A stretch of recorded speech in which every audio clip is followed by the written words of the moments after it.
오늘 하나님의 말씀은 말라기 2장 17절에서 3장 12절까지 교독하겠습니다. 말라기 2장 17절에서 3장 12절입니다. 오늘은 12월 30일 화요일 아침입니다. 12월 30일자 본문입니다. 말라기 2장 17절에서 3장 12절까지 말씀 교독하겠습니다. 너희가 말로 여호와를 괴롭게 하고도 이르기를 우리가 어떻게 여호와를 괴롭혀 드렸나이까 하는도다. 이는 너희가 말하기를 모든 악을 행하는 자는 여호와의 눈에 좋게 보이며 그에게 기쁨이 된다 하며 또 말하기를 정의의 하나님이 어디 계시냐 함이니라. 만군의 여호와가 이르노라 보라 내가 내 사자를 보내리니 그가 내 앞에서 길을 준비할 것이요 또 너희가 구하는 바 주가 갑자기 그의 성전에 임하시니 곧 너희가 사모하는 바 언약의 사자가 임하실 것이라. 그가 임하시는 날을 누가 능히 당하며 그가 나타나는 때에 누가 능히 서리요. 그는 금을 연단하는 자의 불과 표백하는 자의 잿물과 같을 것이라.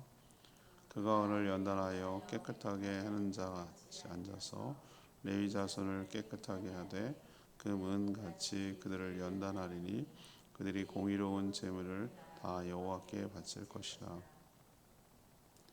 그때 유다와 예루살렘의 봉헌물이 옛날과 고대와 같이 나 여호와께 기쁨이 되려니와 내가 심판하러 너희에게 임할 것이라. 점치는 자에게와 가늠하는 자에게와 거짓 맹세하는 자에게와 품꾼의 싹새에 대하여 억울하게 하며 과부와 고아를 압제하며 나그네를 억울하게 하며 나를 경외하지 아니하는 자들에게 속히 증언하리라. 만군의 여호와가 말하였느니 나 여호와는 변하지 아니하나니 그러므로 야곱의 자손들아 너희가 소멸되지 아니하느니라.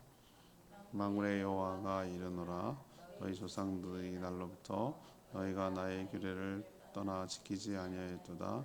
그런즉 내게로 돌아오라. 그리하면 나도 너희에게로 돌아가리라 하였더니 너희가 이르기를 우리가 어떻게 하여야 돌아가리까 하는도다. 사람이 어찌 하나님의 것을 도둑질하겠느냐. 그러나 너희는 나의 것을 도둑질하고도 말하기를 우리가 어떻게 주의 것을 도둑질하였나이까 하는도다. 이는 곧 11조와 봉헌물이라. 너희 곧 온 나라가 나의 것을 도둑질하였으므로 너희가 저주를 받았느니라. 만군의 여호와가 이르노라 너희의 온전한 11조를 창고에 들여 나의 집에 양식이 있게 하고 그것으로 나를 시험하여 내가 하늘의 문을 열고 너희에게 복을 쌓을 곳이 없도록 붙지 아니하나 보라. 만군의 여호와가 이르노라 내가 너희를 위하여 메뚜기를 금하여 너희 토지 소산을 먹어 없애지 못하게 하며 너희 밭에 포도나무 열매가 기한 전에 떨어지지 않게 하리니 너희 땅이 아름다워짐으로 모든 이방인들이 너희를 복되다 하리라. 만군의 여호와의 말이니라. 아멘. 이스라엘 백성들이 뭐라 그럴까 어긋장을 놓는 건지 무지한 건지 궤변을 늘어놓는 건지 하여튼 이상한 말을 해요. 하나님이 모든 악을 좋게 본다. 이게 말이 안 되는 소리잖아요. 자기 얘기 궤변이죠. 궤변 늘어놓습니다. 하나님은 그들 가운데 임하여 연단하고 또 정죄하실 것을 그래서 정결하게 하실 것을 예고합니다. 그러니 지금이라도 모든 악을 버리고 여호와께로 돌아오라 이렇게 호소하는 내용입니다. 그러면 하나님께서도 그들에게 돌아가겠다 이렇게 약속을 하죠. 하나님은 이들이 하나님의 것을 도둑질했다 이렇게 책망을 하세요. 그게 뭔 내용인가 봤더니 하나님께 마땅히 드려야 될 11조와 봉헌물을 드리지 않은 거예요. 그래서 드리면 창고에 쌓을 곳이 없는 것을 시험해 보라고까지 하는 얘기가 11조에 관한 얘기가 바로 오늘 본문에 해당됩니다. 그래서 오늘 질문은 하나님의 호소는 무엇입니까? 하나님의 호소는 무엇입니까? 이것이 오늘 질문입니다. 먼저 2장 17절에서 3장 4절까지 이 말씀입니다. 2장 17절에서 3장 4절까지인데 이 궤변을 중단하고 공의로운 삶을 살아라고 호소하고 있습니다. 궤변을 중단하고 공의로운 삶을 살 것을 호소하고 있습니다. 이들은 하나님을 괴롭게 만들어 놓고 언제 우리가 괴롭혔습니까? 이렇게 반문을 합니다.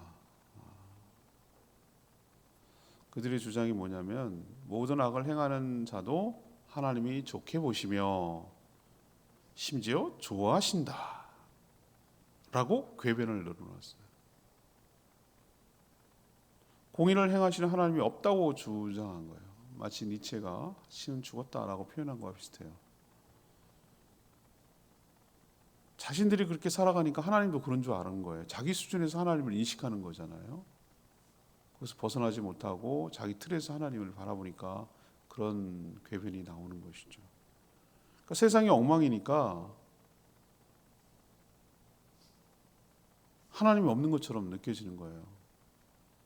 그들이 이렇게 봐도 하나님이 계시다면 저런 악한 자들이 날뛰고 저렇게 하는데도 그냥 되나? 오히려 더 잘 사는 거 아니야? 하나님이 저런 거 오히려 더 좋아하나? 뭐 이런 이상한 자기 생각의 추론에 빠져서 하나님이 그렇다라고 단정적으로 결론을 내리고 이상한 궤변 같은 얘기를 늘어놓는 꼴이 되는 것이죠. 현상을 보고 그렇다라고 하나님이 하는 거. 자기들의 잘못과 허물과 인간의 부패함은 생각 안 하고 그 모든 것을 하나님을 탓하고 하나님이 악을 좋아한다. 공의 하나님은 없다. 이런 뭐라고 그래야 되나? 막말이라고 그럴까? 막 그냥 마구잡이 말을 막 하는 거예요.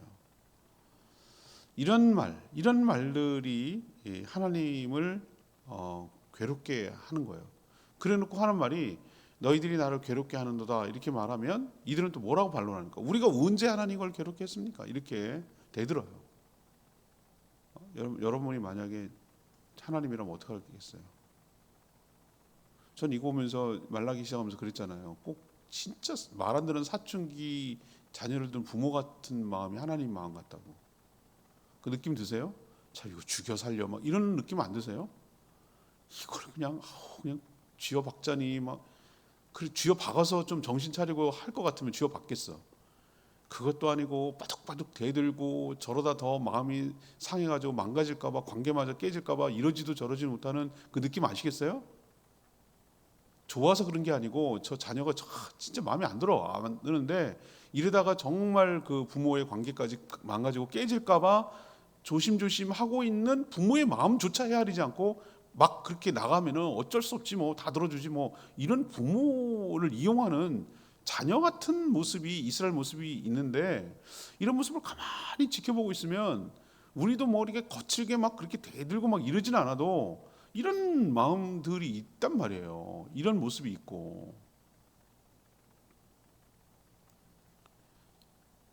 잘못을 몰라요. 자기 잘못을. 그래서 하나님께서 뭐라 하면 사자 라이언 아닌 거 아시죠? 여기서 사자는 하나님을 대표해서 주의 사자를 보내서 갈 길을 준비하겠다 이렇게 선포하시는데 그게 이제 그들에게 임하겠다는 거예요.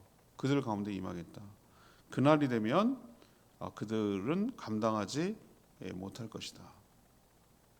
그럼 사자가 누구냐 이거예요. 사자가 누구냐? 하나님은 벌써 말라기부터 주의 길을 예비하고 그러니까 세례 요한과 좀 이따도 얘기하지만 세례 요한과 예수 그리스도의 탄생을 이미 작정해 놓고 있어요. 이래서 해결이 안 된다라고 판단하신 것 같아요. 그래서 주의 사자를 보내서 그들에게 임할 거면 그들이 감당하지 못할 거다 이렇게 얘기하고 그들에게 임해서 금을 연다라는 것처럼 연단하고 이게 비유잖아 비유. 말랑말랑하게 만드는 거죠. 뻣뻣한 것을 불로 지져가지고 말랑말랑해가지고 내가 원하는 틀로 만드는 게 연단이잖아요, 그죠? 그리고 불순물을 끓는 점을 이용해가지고 불순물을 제거하고 순금을 만들어내는 작업이 바로 연단하고 정연하는 과정이잖아요. 또 표회가는 잿물처럼 옛날에는 세탁 비누가 없었으니까 그렇게 빨래를 했단 말이에요. 그것처럼 그들을 뭐하겠다? 정화시키겠다. 연단하겠다. 정화하겠다. 이게 하나님의 이제 계획이고 경고이기도 해요. 그래서 깨끗하게 만들어가지고 그들이 공의로운 재물을 드리도록 그렇게 만들겠다라고 하는 것이 하나님의 어떤 계획이고 플랜이에요. 그런 삶을 살도록 연단하고 정화하겠다는 건데, 이게 계획이기도 하고 경고이기도 하고 축복이기도 하고 이런 복합적인 의미가 있어요. 우리도 마찬가지예요. 하나님 말 안 듣고 저렇게 계속하고 그러면은 사랑하기 때문에 그냥 두지는 않아요. 그냥 두지는 않는데 혹독한 그 과정을 통과해야 되는 거예요. 그것을 자기를 놔버릴 만큼, 자기가 해체되는 것 같은 느낌을 가질 만큼, 왜 풀무불에 들어갔다가 나오는 것처럼 내가 도저히 감당이 안 될 만큼 두 손 두 발 다 들어서 완전히 자기의 근본 있는 것 같고 어떻게 유지해 볼까 이런 게 아니라 근본 밑바닥에 다시 들어가 가지고 처음부터 다시 인생을 생각해 보게 만드는 그 지점까지 하나님께서 몰아가시는 거죠. 왜 그렇게 할까? 미워서? 아니죠. 다시 한번 원점에서 생각해 보라고. 뭐가 더 중요하지? 어떤 게 소중하지? 무엇을 끝까지 놓지 말아야 되지? 무엇은 놔도 되는 거지? 내가 붙들고 있는 게 진짠가? 이게 나를 살리는 건가? 이걸 놓으면 내가 죽을까? 뭐 이런 것에 대한 근본적인 내 인생을 다시 한번 하나님과 관계 속에서 리셋해보는 그런 시간을 갖게 만들려면 우리는 하나님 어설프게 안 다루신다고 저는 경험적으로 깨달아요.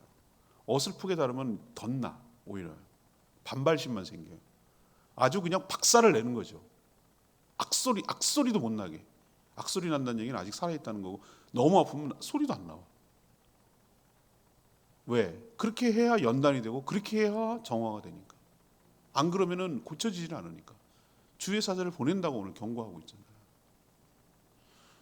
우리도 이렇게 사춘기처럼 하나님 악한 짓을 해도 괜찮아. 좋아한다니까 오히려. 이렇게 하나님을 함부로 입이 뚫렸다고 함부로 하나님에 대해서 막말하고 자기식으로 하나님을 해석하고 그렇게 마구제비로 신앙생활, 그것도 신앙생활이랍시고 막 지 멋대로 살면서 하나님도 자기 마음대로 막 자기 손바닥 안에서 이렇게 하면서 하나님 함부로 막 말하면서 신앙생활 한다고 말할 때 그 무서움이 오늘 말씀처럼 임할 수 있어요. 하나님 그 경외하지 않음에 대한 혹독한 대가를 연단과 정화 작업을 통해서 치를 수도 있다는 거예요. 그거를 이스라엘 백성들이 경고하고 있다는 거. 우리도 좀 이 호소라고 그럴까, 경고라고 그럴까, 이 말도 안 되는 궤변 늘어놓지 말고 하나님 앞에 공의로운 삶을 살아가는 저와 여러분 되기를 소망합니다. 두 번째 호소는 뭐냐? 3장 5절에서 7절이에요. 경외함으로 악을 그치고 하나님께 돌아가야 됩니다. 경외함으로 악을 그치고 하나님께 돌아가야 된다. 하나님이 이스라엘 백성들에게 바라는 그리고 기대하는 것도 같고 심판하는 것도 이유도 똑같아요. 바라고 원하는 것도 같고 그것이 안 되니까 심판의 이유도 된다는 그런 뜻이에요. 거룩하고 공의로운 삶을 살아가는 것이 하나님 원하시는 거예요. 그렇게 살지 못했기 때문에 심판이 임하는 거고. 오늘 하나님께서 뭐라고 얘기를 합니까? 3장 5절에 주로 많이 나오잖아요. 그들은 어떻게 살았죠? 고아, 과부, 나그네. 이 구약에서 세 부류의 사람은 뭘 상징하죠? 사회적 약자를 상징하는 거예요. 사회적 약자, 힘이 없는 자들. 누가 보호해주지 않으면, 누가 걷어주지 않으면, 누가 배려해주지 않으면 스스로 살아가기 너무 어려운 사람들을 상징하는 거예요. 요 고아, 과부, 나그네라고 말하는 거죠. 우리의 개념하고 좀 달라요. 우리는 여러 가지, 예를 들면 여러 장애를 가지고 있다든가, 그죠? 여러 가지 장애를 가지고 있다. 여러 가지 그 사회적으로 어려움을 겪고 있는 피해를 겪고 있다든가, 그 다음에 뭐 예를 들면 너무 일로 몸으로만 살아가야 되는 일용직 노동자 같이 그렇게 살아가야 몸으로 움직여야만 살아가는 사람들이라든가, 또 외국인 이주해서 살아가야 되는 사람들이라든가, 이런 여러 가지 누가 안전장치가 없으면은 살아갈 수 없는 사람들을 사회적 약자라고 하는데, 그런 사람들을 뭐 했다는 거예요? 압제하고 억울하게 만들었다는 거예요.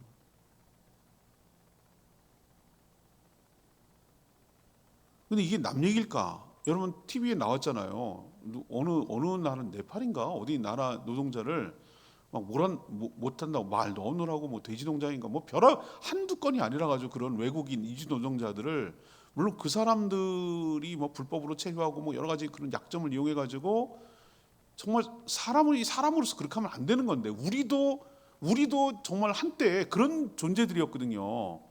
거슬러 올라갈 거 애니깽이라는 게 있어요. 애니깽. 조선시대 때 먹고 살 게 없고 그다음에 쏘겨가지고 저쪽 그 멕시코나 막 이런 데 가가지고 사탕수수 농장에 하와이 가가지고 거기 죽도록 진짜 요만큼 임금 주면서 노예처럼 부려먹은 흑인을 대체한 거지요. 우리 조상들이 그랬단 말이에요. 그 사람들이 지금 자손들이 남아있단 말이에요. 우리나라가 해방되고 나서 어디 갔습니까? 독일 광부 가가지고 막장이 거기잖아요. 맨 가서 하지. 시체 닦는 간호사들 얼마나 많이 가서 돈 벌어다가 차관해가지고 나라 살린 거 아닙니까? 얼마나 차별이 심했겠어요. 그 동양인들에 대해서 독일 사람들이. 그리고 멀리 갈 거 없어. 그 땡볕에 가가지고 죽도록 해가지고 말이야. 중동에 근로자 가가지고 돈 벌어왔잖아요. 베트남 전쟁은 뭘 좋아가지고 갔겠어요. 미국한테 차관 빌리고 뭐 하려고 그 목숨 걸고 청령 뭐 해가면서 했잖아요. 우리도 그런 이때가 있었단 말이에요. 정말 처참하게 노예처럼 살아갔던 때가 있는데 그냥 다 잊어버렸어. 우리가 언제부터 갑이 됐어. 물론 일 못하죠. 말도 어눌하고 문화도 다르고. 그러나 사람이 사람을 그렇게 대하면 안 되는 거예요. 그건 하나님 때문에 그런 거예요. 노동자를 막 탄다고 그 막 랩을 막 씌워가지고 공중에 띄우고 조롱하고 벌을 주고 말이야. 돼지 농장 뭘 안 한다고 막 막대기로 머리통을 때리고 막. 아유 참 진짜 나 그런 거 보면은 참 마음이 힘들고 견딜 수가 없어요. 저는 그런 장면을 보면은 막 너무 분노가 치밀어요. 저는. 그러면 안 되는 거예요. 하나님이 정말 싫어하는 거예요. 그냥 사람이기 때문에 존재론적으로 그냥 이 사람이 죄인이건 아니건 그건 사람이기 때문에 존중해야 되는 거예요. 다른 이유 때문이 아니라 사람이기 때문에 존중해야 돼요.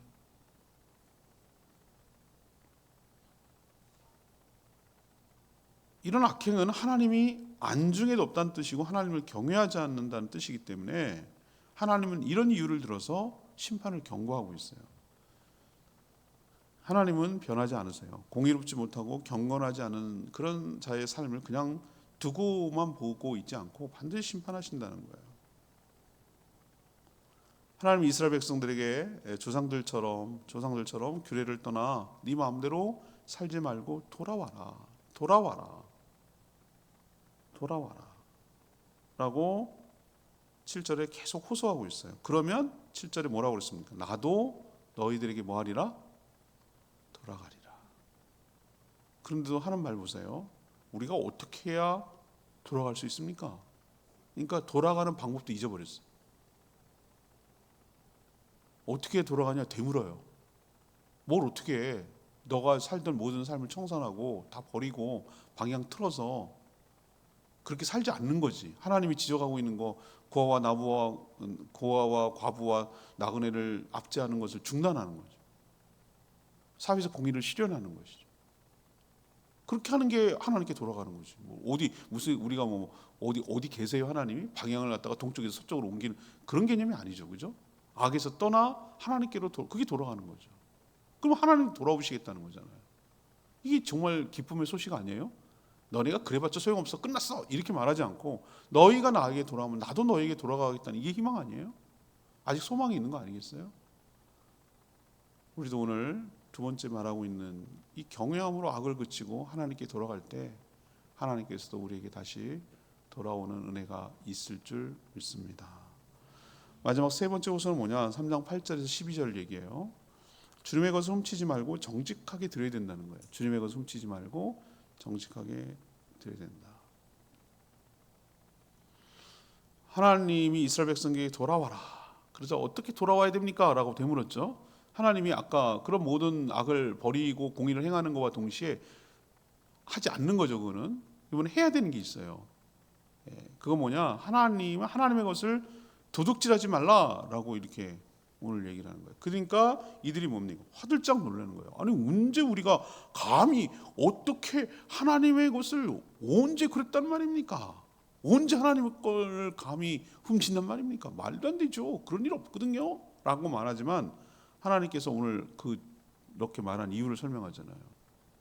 이스라엘 백성들이 마땅히 하나님께 드려야 될 11조 봉헌헌물. 봉헌이라는 게 여러 가지 첫 번째 난 것들, 레위기에 보면 굉장히 규정한 게 굉장히 율법에 나온 게 많아요.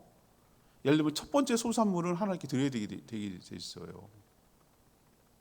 그리고 여러 가지 기본적으로 해야 되는 게 있어요. 절기마다 하는 거, 그 다음에 뭐죠?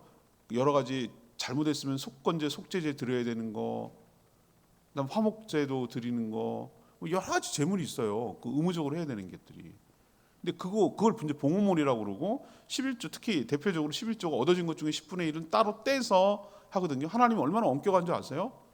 찌끄레기 드릴까 봐 일일로 무작위로 세우는 거예요. 양과 소를 갖다가 하나, 둘, 셋, 넷, 다섯, 여섯, 일곱, 여덟, 아홉, 열 따로 떼.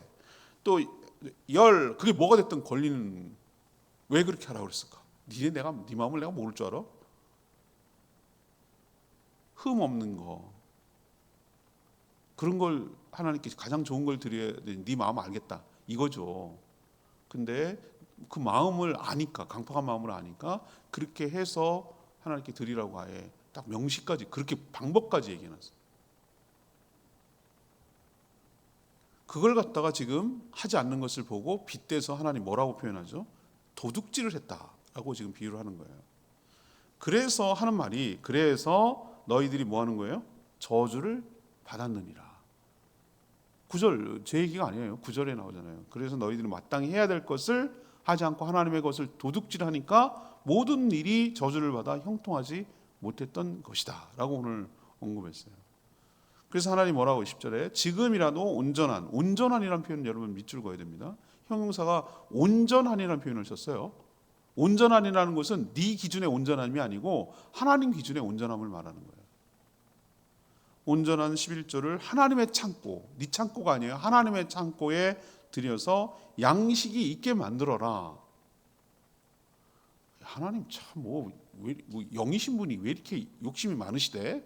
그거 뭐 잡수시는가? 이런 개념이 아니잖아요. 하나님을 생각하는 마음, 그게 성전 창고에 있어야, 예를 들면 제사장들, 그다음에 레위 사람들, 성전에서 일하는 사람들이 살아갈 수 있는 생계가 되잖아요. 그럼 제사를 드릴 수 있는 재물이 생기는 거잖아요. 성전을 수리하고 뭐 보전하고 이런 걸 공사비가 들잖아요. 맞죠? 기본적으로 뭔가 움직여 나가면은 다 노쇠하고 시간이 지나가면은 우리는 소모적으로 살아갈 수밖에 없는 존재들인데 뭔가 계속 지속적으로 공급이 필요하단 말이에요. 근데 그게 안 하면 어떻게 되는 거예요? 그러면 하나님이 우습게 되고 제사도 안 드려지고 재물도 안 드려지고 성전은 낡아가고 뭐 이게 엉망이 돼요. 하나님과의 관계가 엉망이 되는 거예요. 하나님 떠난 인생 백성이 되는 것이니까 기본적인 것 돌아가고 운영이 되도록 하기 위해서 너희들이 할 것을 해라 라고 말하면, 그럼 또 약속하는 게 있어요. 그러면 어떻게 한다고요? 하나님이 이거 시험해 보라는 게 얼마나 참 하나님이 모욕적이라고 그럴까? 그렇게 하면 내가 축복 하나 안 하나 봐라, 시험해 봐라, 10절에 이렇게까지 얘기한단 말이에요.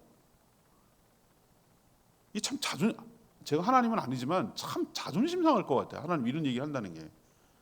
나를 시험해서 내가 하늘 문을 열고 너에게 복을 쌓을 것이 없도록 붙지 않나 하나 봐라, 이렇게까지 얘기를 해야 하나? 하나님이? 뭐 이런 생각이 전 들었어요. 근데 그렇게라도 얘기를 해야 되는 하나님의 마음이 참 그렇겠다라는 생각도 들었고요. 온전한 신앙생활을 하고 있지 않으면서 되는 일이 없다라고 우리가 불평하기 전에 내가 하나님 앞에 마땅히 해야 될 것은 하고 있는가? 이런 것을 다시 한번 살펴보고 하나님의 것을 훔치지 말고 하나님의 것을 마땅히 드려야 될 것을 정직하게 드려서 하나님 관계가 회복됨으로 하늘문을 열고 하나님께서 쌓을 곳이 없도록 넘치는 복을 주시는지를 확인하며 누리며 체험하며 살아가는 저희 모두가 되기를 소망합니다. 레마의 말씀이 7절 말씀. 그런즉 내게로 돌아오라, 그리하면 나도 너희에게 돌아가리라. 이 표현, 이 하나님의 백성들이 타락하여 망가지면 하나님께 돌아가는 방법조차 잃어버려요. 잊어버리기도 하고 돌아가는 방법도 잊어버린 거죠. 자신의 삶을 돌아보지 않으면서 자신의 뜻대로 이루어 주지 않는다고 하나님께 불평 불만만 가득한 거예요. 그럼 오늘 말씀을 통해 하나님이 진정으로 원하는 것이 뭔지 알아야 돼요. 그래서 하나님 말씀을 알아야 되는 거예요. 도대체 하나님 원하시는 삶이 뭔지를 말씀을 통해서 확인하지 않으면 우리는 그렇게 알 수도 없고 살 수도 없어요. 하나님은 우리가 거룩한 구별된 삶을 살기를 원하고요. 하나님은 우리가 악한 삶이 아니라 공의로운 바른 삶을 살기를 원하시고, 또 우리가 하나님의 정한 규례를 지키면서 살기를 원하시는 것이 바로 하나님의 뜻이에요. 그럼 이대로 우리가 살 때 하나님께서 우리에게 그게 하나님 돌아가는 거고, 하나님도 우리에게 돌아오시는, 화해하고 만나고, 그래서 하나님의 축복을 받아 누리며 살게 될 줄 믿습니다. 오늘 말씀 하나님의 호소, 궤변 중단하고 공의로운 삶을 살고 악을 중단하고 하나님의 거 훔치지 말고 이렇게 살라고 말하는 거 기억하시기 바라고요. 오늘 476장 주님 말씀하시면 이 찬양 부르고 기도하는 시간 갖겠습니다.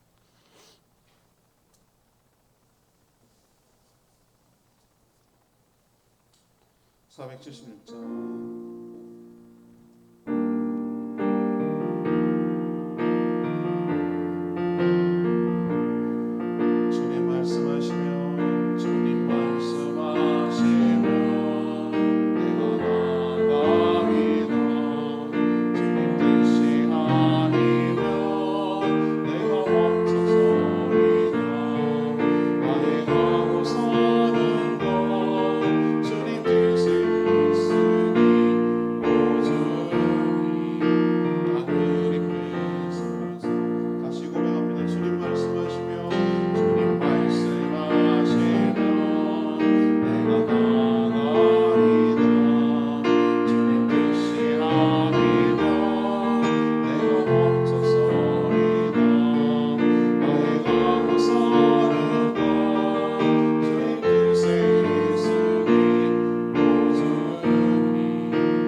애정이 남아있고 희망이 남아있고 포기하지 않았다는 증거예요. 진짜로 뭐 정 떨어지고 끝났으면 뭘 호소합니까? 그냥 끝내면 되는 거죠. 근데 아직도 뭔가 미련이 있고 사랑하기 때문에 이렇게 해서라도 진짜 아까 내가 그렇게 하면 하나 안 하나구나 이런 얘기를 하나님이 하실 정도로 참 해야 되나 뭐 이런 생각이 들 정도로 많이 망가지거든요. 근데 이 얘기를 들으면서 우리도 그럴 수 있겠다. 궤변을 늘어놓고 공의롭게 살지 않으면서 그냥 하나님께 뭔가 맨날 서운하고 억울한 것 같고 나만 미워하는 것 같고 없는 것 같고 막 이런 오해가 쌓이거든요. 너희들이 청산하고 하나님께로 돌아가라. 그럼 내가 너에게 돌아가리라. 이 말씀 명심하시고 하나님께로 돌아가는 새해를 맞게 되기를 원합니다. 다 같이 주여 외치며 기도하겠습니다. 주여 하나님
하나님, 세상이 엉망으로 돌아가니 하나님도 그런 줄로 착각합니다. 하나님이 안 계시고 무능한 것처럼 불의에 타협하거나 동조하지 않게 하여 주시옵소서.